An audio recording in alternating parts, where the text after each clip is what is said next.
today what I'm doing, I got a little project scheduled.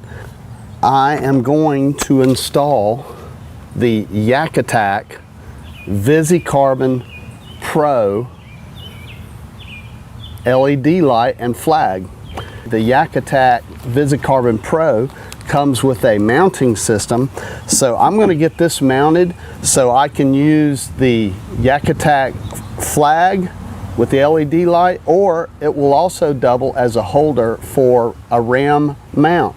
So here's how the YakAttack pole and the Mighty mount work together. On the bottom of the pole you have this T-bolt, and it's going to slide up under this Mighty mount.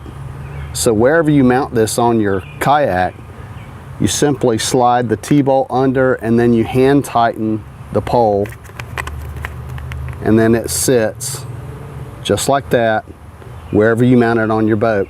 And you can use this for other YakAttack accessories and different ram mounts also. YakAttack supplies you with the washers and the nuts, so you slide the T-bolt under the Mighty mount, lock it, and just twist it to lock, and you're good to go.